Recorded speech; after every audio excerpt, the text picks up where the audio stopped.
Hello అండి, very good morning. తెలంగాణలో ఈ మేనేజ్మెంట్ కోటాకి సంబంధించి ఈ వీడియో చేస్తున్నాను. దీంట్లో చాలా విషయాలు డిస్కస్ చేస్తాం మనం. కాబట్టి వీడియోని స్కిప్ చేయకుండా మీరు కంటిన్యూస్గా చూడండి, అన్నీ క్లియర్గా అర్థమవుతాయి. సో స్కిప్ చేసుకుంటూ చూసి మళ్ళీ కొన్ని డౌట్స్తోని మళ్ళీ కాల్ చేయడము, మెసేజ్లు పెట్టడము, దయచేసి కంటిన్యూగా చూస్తే మీకే అర్థమవుతుంది. అన్నీ క్లారిటీగా డిస్కస్ చేస్తాను నేను. సో ముందుగా నిన్న వచ్చినటువంటి నోటిఫికేషన్ ఏదైతే ఉందో అది వెబ్ ఆప్షన్స్ కోసం అనమాట. ఆ వెబ్ ఆప్షన్స్ మరి ఎవరు పెట్టుకోవాలి అని అంటే నిన్నటి వీడియోలోనే నేను ఆల్రెడీ ఎక్స్ప్లెయిన్ చేశాను, మళ్ళీ ఒకసారి చెప్తాను. సో ఇంతకు ముందు అంటే కట్ ఆఫ్ తగ్గక ముందు ఎవరైతే రిజిస్టర్ చేసుకొని ఎలిజిబుల్ మెరిట్ లిస్ట్లో ఎవరైతే ఫైనల్ మెరిట్ లిస్ట్లో ఉన్నారో సో వాళ్ళంతా కూడా ఇప్పుడు వెబ్ ఆప్షన్స్ పెట్టుకోవడానికి ఎలిజిబిలిటీ ఉంది. దాంతోపాటు ఇంకా కొన్ని కండిషన్స్ ఉన్నాయి. నిన్నటి వీడియోలో ఆ కండిషన్స్ అన్నీ కూడా నేను మీకు క్లియర్గా ఎక్స్ప్లెయిన్ చేశాను. అంటే ఎవరు నాట్ ఎలిజిబుల్, ఎవరు ఎలిజిబుల్ అనేది కూడా మొత్తం అంతా ఎక్స్ప్లెయిన్ చేశాను. ఒకసారి ఆ వీడియో చూడండి మళ్ళీ. సో అయితే ఇప్పుడు ఏంటి అని అంటే మనకి ఈ బి కేటగిరీ అంటే మేనేజ్మెంట్ కోటాకి సంబంధించి మొన్న నోటిఫికేషన్ రిలీజ్ చేసింది. అంటే కట్ ఆఫ్ తగ్గిన తర్వాత ఎలిజిబుల్ అయిన క్యాండిడేట్స్ అంతా కూడా రిజిస్టర్ చేసుకోండి అని చెప్పేసి తెలంగాణలో మనకి నోటిఫికేషన్ ఇవ్వడం జరిగింది. అది ఆల్మోస్ట్ 20వ తారీఖు మనకు ఆ రిజిస్ట్రేషన్ స్టార్ట్ అయ్యింది. అండ్ ఇప్పుడు ఈరోజు అంటే 25th ఈవినింగ్ 5 o'clock వరకు మీకు టైం ఉందన్నమాట రిజిస్టర్ చేసుకోవడానికి. అంటే ఇంతకుముందు క్వాలిఫై అయ్యి కూడా చేసుకోకపోతే వాళ్ళు కూడా చేసుకోవచ్చు. అండ్ ఇప్పుడు కట్ ఆఫ్ తగ్గిన తర్వాత ఎవరైతే క్వాలిఫై అయ్యారో వాళ్ళు కూడా ఇప్పుడు రిజిస్టర్ చేసుకోవచ్చు అనమాట. అయితే మరి వీళ్ళంతా కూడా ఇంకా వీళ్ళకి సంబంధించి రిజిస్ట్రేషనే క్లోజ్ కాలేదు కాబట్టి ఇంకా చాలా ప్రాసెస్ పెండింగ్ ఉంది. అంటే మీరు రిజిస్టర్ చేసిన వాళ్ళ యొక్క అప్లోడెడ్ డాక్యుమెంట్స్ అన్ని కూడా వెరిఫై చేసి మీరు ఎలిజిబులా కాదా, ఎలిజిబుల్ అయితే బీ క్యాట్ ఎలిజిబులా, ఎన్ఆర్ఐ కోటా ఎలిజిబులా, ఇన్స్టిట్యూషనల్ కోటా ఎలిజిబులా, ఇవన్నీ వెరిఫై చేస్తారు. మీ సర్టిఫికేట్స్ కూడా వెరిఫై చేయడం జరుగుతుంది. దాన్ని బట్టి ప్రొవిజనల్ మెరిట్ లిస్టు రిలీజ్ చేస్తారు. దెన్ మళ్ళీ కరెక్షన్స్ ఏమైనా ఉంటే చేసుకోవడానికి టైం ఇస్తారు. తర్వాత ఫైనల్ మెరిట్ లిస్ట్ వస్తుందన్నమాట. సో ఈ ప్రాసెస్ అంతా ఇంకా పెండింగ్ ఉంది కాబట్టి మనకి వీళ్ళు అంటే ఇప్పుడు క్వాలిఫై అయిన వాళ్ళు, ఏది కట్ ఆఫ్ తగ్గిన తర్వాత క్వాలిఫై అయిన వాళ్ళు ఇప్పుడు సెకండ్ రౌండ్కి వెబ్ ఆప్షన్స్ పెట్టుకోవడానికి ఛాన్స్ లేదు. ఓకే, సో కాబట్టి ఈరోజు ఈవినింగ్ 5 దాకా మనకి టైం ఉంది కాబట్టి ఎవరైతే మీరు రిజిస్టర్ చేసుకోవాలనుకుంటున్నారో మీరంతా కూడా రిజిస్టర్ చేసేసుకోండి. అండ్ రిజిస్టర్ చేసుకోవడానికి కూడా నేను మీకు ఇంతకుముందు క్లియర్గా చెప్పాను. బీ క్యాట్ అయితే డిఫాల్ట్గా చేయాల్సి ఉంటుంది మీరు ఇందులో మేనేజ్మెంట్ కోటాలో పార్టిసిపేట్ చేయాలంటే. దాంతోపాటు మీకు ఎన్ఆర్ఐ ఎలిజిబిలిటీ అంటే ఎన్ఆర్ఐ డాక్యుమెంట్స్ ఏమైనా ఉన్నట్లయితే దానికి సంబంధించి కూడా మీరు ముందే టిక్ చేసి పెట్టుకొని దానికి సంబంధించిన డాక్యుమెంట్స్ అప్లోడ్ చేయాల్సి ఉంటుంది. దాని తర్వాత ఇన్స్టిట్యూషనల్ కోటా ఉంటుంది. ఇన్స్టిట్యూషనల్ కోటాకి మీరు ఎస్ అని టిక్ పెట్టుకోండి, పెట్టినా పెట్టకపోయినా పెద్దగా మీకు నష్టం ఏమీ ఉండదు. కాబట్టి అది కూడా పెట్టుకొని ఉంటే మేబీ ఇంత తర్వాత ఫ్యూచర్లో ఏదైనా రేట్స్ ఏమైనా తగ్గితే అలాంటి వాటిని డైరెక్ట్గా ఇన్స్టిట్యూషనల్ కోటాలో అడ్మిషన్ తీసుకోవడానికి మీకు ఒక ఛాన్స్ ఉంటుందన్నమాట. కాబట్టి అది కూడా పెట్టుకొని ఉంచండి. ఓకే, ఇక ఎన్ఆర్ఐ డాక్యుమెంట్స్ లేని వాళ్ళు ఓకే మీ ఇష్టం, మీరు అది ఎక్కడైనా ట్రై చేసుకొని అంటే మీ రిలేటివ్స్ ఫ్రెండ్స్ ఎవరైనా ఉంటే వాళ్ళతో ట్రై చేసుకోవచ్చు. లేదు అని అంటే అలాంటిది ఏదైనా మీకు సపోర్ట్ హెల్ప్ కావాలంటే నా నంబర్కి కాల్ చేయండి, కింద కనిపిస్తుంది కదా. సో దాంట్లో మీరు కాల్ చేసినట్లయితే మీకు తప్పకుండా నేను హెల్ప్ చేయడానికి ప్రయత్నం చేస్తాను. ఎలా చేయాలి ఏంటి అనేది కూడా గైడెన్స్ ఇస్తాను.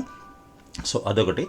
సో ఈ విధంగా మనకి ఎవరు రిజిస్టర్ చేసుకోవాలి ఏంటి అనే దాని మీద ఇంకా ఇంకొక క్లారిటీ ఏమి ఇవ్వబోతున్నానంటే అసలు మనకి ఫస్ట్ రౌండ్ అయిన తర్వాత కట్ ఆఫ్స్ ఎలా ఉన్నాయి. సో మొన్న కూడా ఒక వీడియో చేశాను, దాంట్లో కాలేజ్ వైజ్ కొన్ని కట్ ఆఫ్స్ చూపించాను. బట్ ఇప్పుడు ఏంటంటే ఇర్రెస్పెక్టివ్ ఆఫ్ కాలేజ్ మీకు అసలు ఎక్కడ సీటు అంటే ఏ స్పెషాలిటీలో సీటు ఎంతవరకు వచ్చింది కట్ ఆఫ్ మన ఫస్ట్ రౌండ్లో, దాని తర్వాత ఇప్పుడు సెకండ్ రౌండ్కి వెళ్తున్నాం కదా. సో ఎంతవరకు రావచ్చు అనేది కూడా ఒకసారి మళ్ళీ ఎక్స్ప్లెయిన్ చేస్తాను మీకు, చూడండి. సో దానికంటే ముందు చాలామందికి ఫీజుల్లో క్లారిటీ లేదు. ఆ క్లారిటీకి సంబంధించి ఒక జీవో ఉంది మన దగ్గర. ఆ జీవోలో క్లియర్గా ఇక్కడ మెన్షన్ చేయడం జరిగింది. నేను ఒకసారి క్లియర్గా చూపిస్తాను, చూడండి. సో క్లినికల్ అయితే మనకి క్యాట్ ఏ 7,50,000 ఉంటుందన్నమాట పర్ ఇయర్. ఓకే, తర్వాత బి కేటగిరీ వచ్చేసరికి మనకి 23 లక్షలు ఉంటుంది. ఆ తర్వాత C category up to 3 times of cat B అంటే 23 లక్షలు ఇంటూ 3 69 లక్షలు అవుతుంది అనమాట. 69 lakhs పర్ యానం ఇదంతా కూడా. ఇది clinical degree or diploma. Next para clinical degree or diploma అయితే మనకి కేటగిరీ ఏలో 4.3 lakhs ఉంటుంది, క్యాట్ బిలో 5.3 ఉంటుంది, క్యాట్ సి వచ్చేసరికి అప్ టు 3 times అని అంటే 530 into 3 అనమాట. అదేవిధంగా non clinical degree or diploma అయితే ఏ క్యాట్ 1,70,000, బీ క్యాట్ కూడా 1,70,000 అండ్ సి క్యాట్ వచ్చేసరికి అప్ టు 3 lakhs, అదే ఆల్మోస్ట్ 6 lakhs అలా పడుతుంది. 1.7 into 3 అనమాట, 5.1 అట్లా ఉంటుంది. అయితే ఇది be category, clinical be category వచ్చేసరికి కొన్ని కాలేజీల్లో మనకి 24 లక్షలు కూడా ఉంటుంది. ఇక్కడ చూడండి 23 ఉంది ఈ కాలేజీలో, భాస్కర్లో. చెల్మెడ ఆనందరావు అయితే 24 ఉంది. ఈ విధంగా మనకి కాలేజీని బట్టి కూడా కొన్ని మారుతూ ఉంటాయి. ఇది మీకు అంతగా క్లారిటీ లేనట్లుంది. నేను ఒకసారి మీకు ఎక్సెల్ ఇదేసి చూపిస్తాను టేబుల్. ఇది కావాలంటే మీరు స్క్రీన్ షాట్ కూడా తీసుకోవచ్చు. సో ఇలా మనకి ఉంటుందన్నమాట. ఇది 5.1.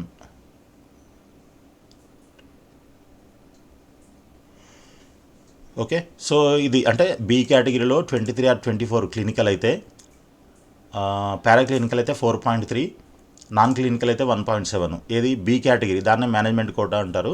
నెక్స్ట్ వచ్చేసి సి కేటగిరీ లేదా ఎన్ఆర్ఐ కోటా అంటారు. దానికి క్లినికల్ అయితే 69 lakhs per annum ఉంటుంది.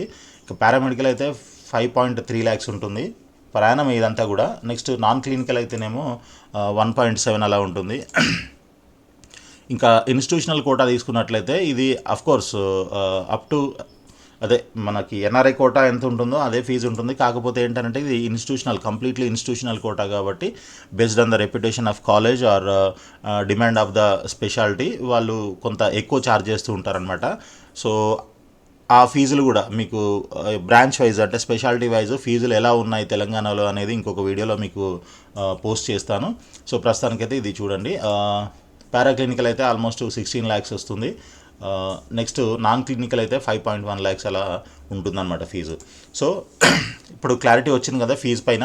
సో ఇదొకటి. అంటే ఇప్పుడు మనము రిజిస్ట్రేషన్ ఇప్పటికే చాలామంది చేసి ఉంటారు, కొంతమందికి తెలియక దేనికి ఎంత ఫీజు ఉంటుంది, ఎంత కట్ ఆఫ్ వరకు వస్తుంది అనేది కూడా కొంచెం కన్ఫ్యూజన్లో ఉన్నారు. కాబట్టి ఇది అంతా క్లియర్గా మీకు ఎక్స్ప్లెయిన్ చేద్దామని వీడియో చేస్తున్నాను. సో ఇది ఫీజుకి సంబంధించినటువంటి డీటెయిల్స్ అనమాట. సపోజ్ మీరు క్లినికల్లో చూసినట్లయితే B cat 23 or 24, C cat 69, institutional quota 69 plus మీకు సమ్ డొనేషన్ లాగా ఎక్స్ట్రా అమౌంట్ ఉంటుందన్నమాట. ఇది ఒకటి గుర్తుపెట్టుకోండి, రైట్. ఇకపోతే ఇంకొకటి అంటే మనము రిజిస్ట్రేషన్ ఏ కేటగిరీకి చేయాలి అని కొంతమంది చాలామంది ర్యాంక్ ఎక్కువ ఉన్నా కూడా బీ క్యాట్లో వస్తుందేమో అన్న హోప్తోని చాలామంది ట్రై చేస్తున్నారు. బట్ దానికోసమే ఇప్పుడు ఆ కట్ ఆఫ్లు ఫస్ట్ రౌండ్లో కట్ ఆఫ్లు ఎంతవరకు వచ్చాయి ఏంటి అనేది ఒకటి చెప్తాను. దాని తర్వాత ఇంకా కొన్ని డైనమిక్స్ ఏమైతే ఎలా చేంజ్ అవుతాయి ఏంటి అనేది కూడా నేను ఎక్స్ప్లెయిన్ చేయడానికి ట్రై చేస్తాను. సో ఇవి మనకి ఇర్రెస్పెక్టివ్ ఆఫ్ కాలేజ్ అనమాట. జస్ట్ ఏ బ్రాంచ్లో ఎంతవరకు కట్ ఆఫ్ అయింది, ఏది మనకి తెలంగాణలో management quota MQ1, MQ2, MQ3 అని ఉంటాయి కదా. సో వాటికి సంబంధించినటువంటి కట్ ఆఫ్ ర్యాంక్స్ అనమాట. ఇప్పుడు క్లియర్గా మీకు అర్థమవుతుంటుంది. ఇది చూడండి. So nuclear medicine, MD nuclear medicine వచ్చేసి మనకి 31,672. ఇదంతా కూడా నేను ఇప్పుడు చెప్పబోయేదన్నీ కూడా MQ1 అంటే బీ కేటగిరీ, ఏది దీనికి సంబంధించి 23-24 లక్షలకి సంబంధించినటువంటి కట్ ఆఫ్ ర్యాంక్స్ అనమాట. ఓకే, 31,672. ఇక రేడియాలజీ తీసుకుంటే మనకి 34,378. ఇక డెర్మటాలజీ తీసుకుంటే 35,440 దాకా వచ్చింది. జనరల్ మెడిసిన్ ఏమో మీకు 37,832. ఈ స్క్రీన్లో మీకు అందరికీ కనిపిస్తుందని అనుకుంటాను విజిబుల్గా. మొబైల్లో చూస్తే మేబీ చిన్నగా ఉండొచ్చు, దాన్ని కావాలంటే మీరు జూమ్ చేసుకొని చూడొచ్చు. లేదు అని అంటే మీరు ల్యాప్టాప్ ఆర్ డెస్క్టాప్ లేదా టీవీలో కూడా చూసినట్లయితే మీకు ఇంకా చాలా క్లారిటీగా ఉంటాయి ఇవన్నీ కూడా నంబర్స్. పీడియాట్రిక్స్ మనకి 45,159. తర్వాత ఓబీజీ వచ్చేసి 45,510. ఓకే, తర్వాత రేడియేషన్ ఆంకాలజీ 48,244. నెక్స్ట్ వచ్చేసి MD respiratory medicine pulmonology 56,608. General surgery వచ్చేసి 58,000. Okay, general surgery 58,351. తర్వాత ఎమర్జెన్సీ మెడిసిన్ వచ్చేసి మనకి 60,734. ఆప్థమాలజీ వచ్చేసి 67,904. ఆర్థోపెడిక్స్ వచ్చేసి 68,834. తర్వాత ENT వచ్చి మనకి 77,913. అనస్థీషియా 86,871. ఓకే, తర్వాత సైకియాట్రీ 99,393. తర్వాత టీఎం మనకి ఇమ్యూనో హెమటాలజీ వచ్చేసి 1,03,196. నెక్స్ట్ వచ్చేసి ఎండి హాస్పిటల్ అడ్మినిస్ట్రేషన్ 1,06,965. తర్వాత ఫిజియాలజీ వచ్చేసి మనకి 1,11,285. ప్యాథాలజీ వచ్చి 1,13,735. ఎండి అదే ఎస్పీఎం అంటారు కదా, ఎండి కమ్యూనిటీ మెడిసిన్ వచ్చేసి 1,37,650. ఇవి మనకి బి కేటగిరీలో ఉన్నటువంటి కట్ ఆఫ్ ర్యాంక్స్ రౌండ్ 1లో, తెలంగాణలో రౌండ్ 1కి సంబంధించి. ఓకే, ఇక బీ క్యాట్ అయిపోయింది కదా, చూసుకున్నారు కదా, దీంట్లో అసలు మీకు సీట్ వస్తుందా లేదా. ఇప్పుడు ఈ వీటి మీద మనకి ఇంకా కొంత ఇప్పుడు సెకండ్ రౌండ్లో ఇంకో 10,000 20,000 పెరిగే అవకాశం కూడా ఉంటుంది. క్లినికల్ అయితే తక్కువ పెరుగుతుంది. ఓకే, కట్ ఆఫ్ అనేది తక్కువ పెరగడానికి ఛాన్స్ ఉండదు. ఇప్పుడు 31,000 ఉంది, మేబీ 35 or 40,000 దాకా మేబీ ఎక్స్పెక్ట్ చేయొచ్చు. అది కూడా గ్యారంటీగా చెప్పలేము, బేస్డ్ ఆన్ వేకెంట్ సీట్స్ ఉంటుందన్నమాట. అండ్ ఇప్పుడు వాళ్ళు అంటే ఇప్పుడు ఆప్షన్స్ పెట్టే క్యాండిడేట్స్ వాళ్ళ యొక్క ఆప్షన్స్ మీద డిపెండ్ అయి ఉంటుంది ఇవన్నీ కూడా. ఒకవేళ డిమాండ్ లేని బ్రాంచెస్ ఏవైతే ఉంటాయో ఇలాంటివి అప్ టు 30,000 కూడా 40,000 కూడా పెరిగే అవకాశం ఉంటుంది. అంటే ఇప్పుడు 137 ఉంది, ఇది 170 దాకా కూడా వెళ్ళే అవకాశం కనిపిస్తూ ఉంటుంది. సో ఈ విధంగా మనకి దేనికి ఎంతెంత ఉంది కట్ ఆఫ్ అనేది మీకు ఇప్పుడు ఒక ఐడియా వచ్చి ఉంటుంది. సో మీ ర్యాంక్కి ఎంక్యూ అని అంటే బీక్యాట్లో సీట్ వస్తుందా లేదా అనేది ఇప్పుడు మీరు డిసైడ్ అవ్వచ్చు. దాన్ని బట్టి ఓన్లీ బీక్యాట్కి చేసుకుంటే మనకి ఏమన్నా యూజ్ ఉందా లేదా అనేది కూడా అర్థమైపోతుంది. ఇకపోతే నెక్స్ట్ సి కేటగిరీ అంటే MQ2, ఇది కూడా చూపిస్తాను మీకు. ఓకే రైట్, ఇక పీడియాట్రిక్స్ వచ్చేసి మనకి 1,08,964కి క్లోజ్ అయింది. అందులో 1,09,000 అనుకోండి. ఓకే, ఈ పక్కన కట్ ఆఫ్ స్కోర్స్ కూడా ఉంటాయి చూడండి, ఈ ఎంత స్కోర్ వచ్చింది వాళ్ళకి అనేది కూడా మనకు తెలుస్తుంది. ఇది కూడా చూడండి. తర్వాత సైకియాట్రీ వచ్చేసి 1,12,400, అనెస్థీషియా వచ్చేసి 1,16,400, ఆర్థోపెడిక్స్ వచ్చేసి 1,21,000 అండ్ డెర్మటాలజీ 1,25,000, జనరల్ సర్జరీ కూడా 1,25,000 వరకు వచ్చింది. తర్వాత OBG 1,34,000, next radiology 1,35,000 and general medicine కూడా మీకు 1,37,000 దాకా రావడం జరిగింది. సో ఇవన్నీ కూడా మెయిన్ టాప్ బ్రాంచెస్ మాత్రమే దీంట్లో ఉన్నాయి. ఎందుకనంటే దీనికి చెప్పాను కదా, ఫీజు 69 లక్షలు సంవత్సరానికి. ఓకే, MQ2 అంటే ఎన్ఆర్ఐ కోటా, దానికి 69 lakhs per annum ఉంటుంది. అంటే మీకు మొత్తం టోటల్ 3 yearsకి వచ్చేసి 2.07 crores అవుతుందన్నమాట. ఓకే, అఫీషియల్ ఫీజు ఇది. ఇక ఇన్స్టిట్యూషనల్ కోటాలోకి వెళ్తే మీకు ఇంకా దానిపైన ఎక్స్ట్రా ఉంటుంది. బట్ కొన్ని బ్రాంచెస్కి మేబీ తక్కువ కూడా ఛార్జ్ చేయొచ్చు. అంటే అఫీషియల్గా 207, కానీ దానికంటే తక్కువ ఛార్జ్ చేసే బ్రాంచెస్ కాలేజెస్ కూడా ఉన్నాయి కొన్ని. సో అలాగా మీకు ఎక్కడైనా సీట్ కావాలి అని అంటే తప్పకుండా మన కింద కనిపిస్తున్నటువంటి నెంబర్కి కాల్ చేయండి, లేదంటే మెసేజ్ అయినా చేయొచ్చు మీరు. సో ఈ విధంగా మనకి ఎన్ఆర్ఐ కోటాకి సంబంధించినటువంటి కట్ ఆఫ్స్ అయితే ఉన్నాయి. సో దీంట్లో మెయిన్ బ్రాంచెస్ ఎందుకు ఉన్నాయనంటే, మరి ఇంత ఫీజు కట్టినప్పుడు 69 లక్షలు సంవత్సరానికి కట్టినప్పుడు తీసుకునేది ఏదో మంచి బ్రాంచే తీసుకోవాలి కదా, అనవసరమైన మామూలు బ్రాంచెస్ ఎందుకు తీసుకోవాలి అన్న ఉద్దేశంతో ఇవి మాత్రమే ఆప్షన్స్ పెట్టుకుంటున్నట్లున్నారు స్టూడెంట్స్ అంతా కూడా. సో దీన్ని బట్టి ఇప్పుడు ఈ వచ్చిన ఏవైతే ఈ కట్ ఆఫ్స్ ఉన్నాయో, ఈ రౌండ్ 1 కట్ ఆఫ్స్, మరి సెకండ్ రౌండ్లో ఇవి ఎంతవరకు పెరగొచ్చు అంటే మేబీ ఇవి కూడా ఒక 40,000 దాకా పెరిగే అవకాశం ఉంటుంది. ఎందుకంటే ఇప్పుడు ఫస్ట్ రౌండ్లో చాలామందికి సీట్ వచ్చింది, కానీ వాళ్ళంతా కూడా రిపోర్టింగ్ చేయలేదు. అలా చేయకుండా వదిలేసిన వాళ్ళు, సీట్ వదిలేసిన వాళ్ళు చాలామంది ఉన్నారు. నిన్న వీడియోలో చూపించాను కదా, అది మళ్ళీ ఒకసారి ఓపెన్ చేస్తాను మీకు.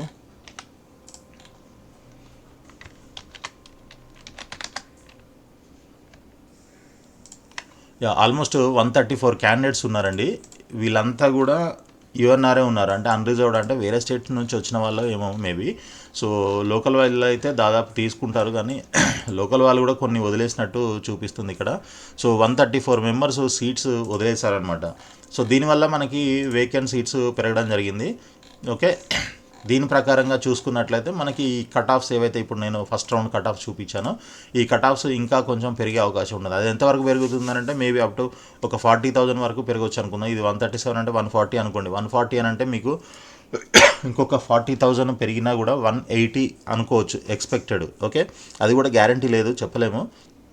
సో 1,80,000 ర్యాంక్ ఉన్న వాళ్ళకు కూడా ఒకవేళ అక్కడ దాకా సీట్ వచ్చిందనంటే మేబీ మీకు లక్ అనుకోవాలి. ఒకవేళ అది అంతకు మించి మరి సీట్ వస్తుందా అని అంటే చెప్పలేము, అది మీ అదృష్టం. అందుకనే మీకు ఇంకొక ఆప్షన్ కూడా ఏముంటుందనంటే, లేదు మాకు కంపల్సరీ సీట్ కావాలి అని ఎవరైతే అనుకుంటారో అలాంటి వాళ్ళు ఇన్స్టిట్యూషనల్ కోటాలో ట్రై చేసుకోవడం బెటర్ ఇప్పుడే. ఎందుకంటే ఇన్స్టిట్యూషనల్ కోటాలో మీకు తక్కువ సీట్లే ఉంటాయి, ఎక్కువ సీట్లు ఉండవు. కాబట్టి డిమాండ్ కూడా పెరుగుతుంది. అండ్ ఇంకొక మేజర్ అప్డేట్ ఏంటి అని అంటే, స్కిప్ చేసే వాళ్ళకి ఇది మిస్ అవుతారు. మేజర్ అప్డేట్ ఏంటి అని అంటే, మనకి మొన్న వచ్చినటువంటి ఈ కట్ ఆఫ్స్ ఏవైతే ఉన్నాయో ఆ cut offs 0% SC ST and OBC వాళ్ళకి 0% కట్ ఆఫ్ ఇవ్వడం జరిగింది.